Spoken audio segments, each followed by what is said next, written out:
Assalamualaikum warahmatullahi wabarakatuh. Saya Zafira, saya ingin menjelaskan tentang sistem pendukung keputusan atau SPK untuk menentukan penerimaan bantuan sosial COVID-19 di Desa Sundawenang metode SAW.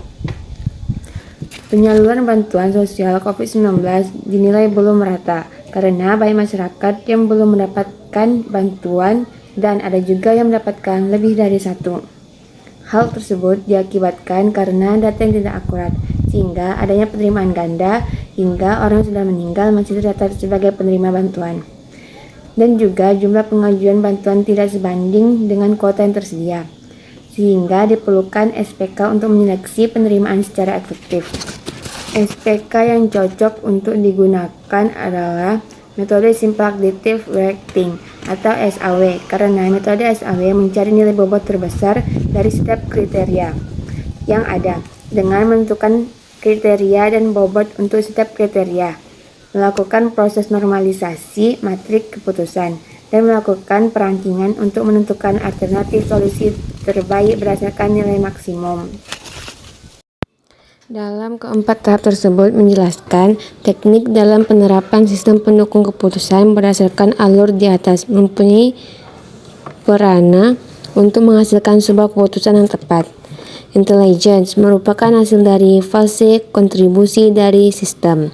Choice merupakan fase yang digunakan untuk membuat sebuah pemilihan sebuah kriteria yang tepat sebagai pendukung dalam pengambilan sebuah keputusan. Decide merupakan fase hasil dari kontribusi dalam intelligence dan design. Pengambilan yang dibuat dalam penentuan keputusan yang terdiri dari beberapa tindakan yang dijadikan sebagai alternatif dalam mencapai beberapa tujuan sesuai dengan yang sudah ditetapkan. Gambar tersebut merupakan flowchart perhitungan metode SAW. Langkah awal perhitungan metode SAW adalah dengan mengambil beberapa sampel calon penerima bantuan, dan setelah itu kita memasukkan nama calon penerima bantuan. Langkah selanjutnya menentukan kriteria calon penerima bantuan.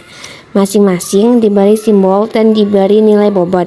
Setelah diberi nilai bobot, selanjutnya kriteria diberi nilai bobot present dari kriteria C1 sampai ke N, sehingga apabila semua bobot present kriteria dijumlahkan akan menghasilkan nilai bobot present bernilai 1. Dan langkah selanjutnya menentukan cost atau benefit dari setiap kriteria. Setelah memasukkan nilai bobot dari setiap calon, selanjutnya kita melakukan tahap normalisasi, dan dari tahap hasil normalisasi tersebut menghasilkan nilai akhir normalisasi. Kemudian hasil akhir normalisasi diurutkan dari nilai yang terbesar sampai nilai yang terkecil seperti gambar tabel di ini. Berikut diagram dari hasil akhir normalisasi berurut. Pada bagian diagram yang berwarna coklat tua sampai bagian diagram yang berwarna coklat muda menunjukkan dan dari nilai 1525 sampai 1425 ada 5% orang yang mendapatkan bantuan, dan dari 1425 sampai 1375 ada 15%.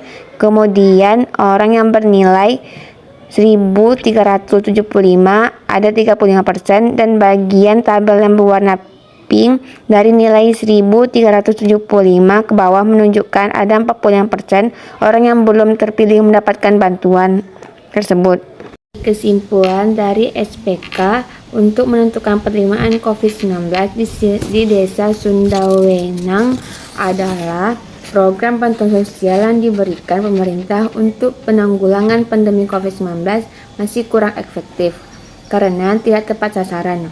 Oleh karena itu, dengan adanya sistem pendukung keputusan penerima bantuan COVID-19 menggunakan metode SAW dengan kriteria-kriteria yang telah ditetapkan, sehingga dapat meminimalisir kecurangan dan membantu mempermudah pihak di desa untuk menyeleksi penerimaan bantuan sosial agar tepat sasaran.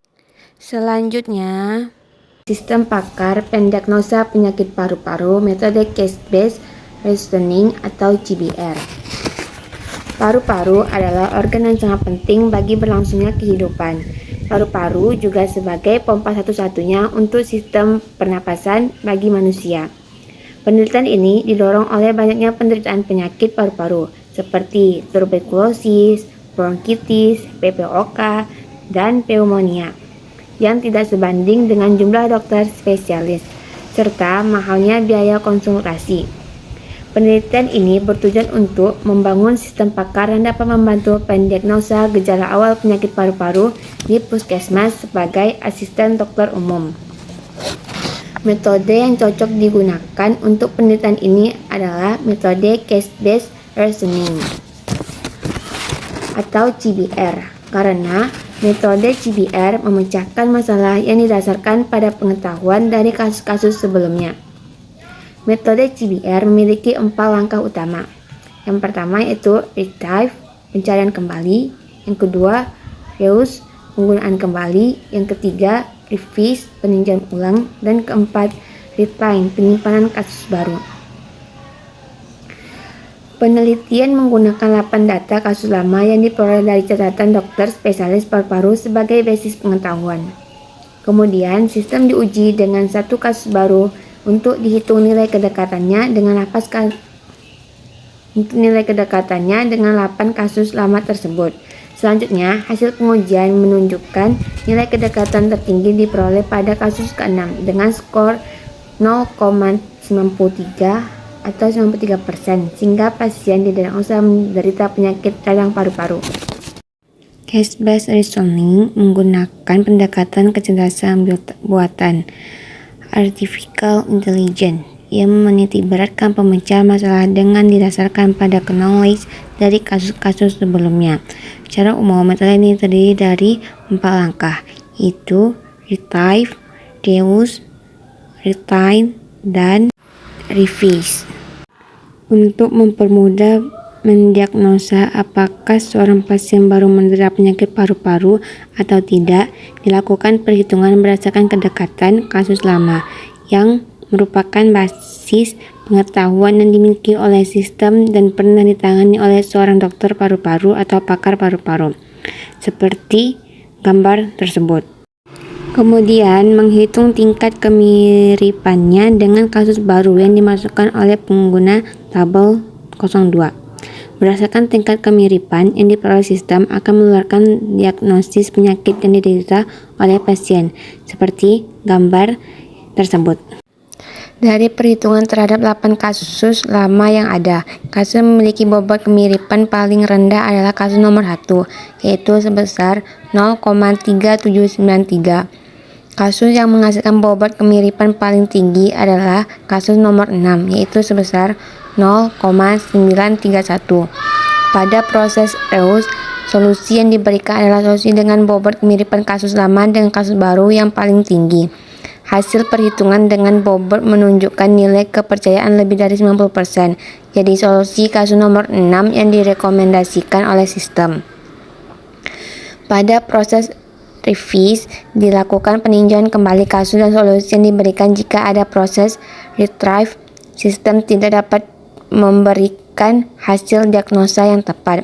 Pada kasus nomor 6 di atas sudah menghasilkan solusi dengan tingkat kepercayaan di atas 90%. Jadi tidak perlu dilakukan proses revise. Tetapi jika ternyata setelah dilakukan proses perhitungan dan tidak ada kasus yang mirip dengan kasus baru tersebut, maka dilakukan proses revise. Informasi berupa masukan gejala pada kasus baru yang tidak ditemukan kemiripannya dengan basis pengetahuan rule tersebut akan ditampung pada suatu tabel khusus, tabel revise, yang selanjutnya akan dievaluasi dan diperbaiki kembali oleh pakar untuk menemukan solusi yang tepat. Kesimpulan sistem pakar pendiagnosa penyakit paru-paru adalah nilai kedekatan dari 8 kasus lama terhadap kasus baru. Nilai kedekatan yang paling maksimum diperoleh terhadap data kasus ke-6, yaitu sebesar 0,93 atau 93%, sehingga dapat disimpulkan bahwa pasien pendiagnosa terserang penyakit paru-paru.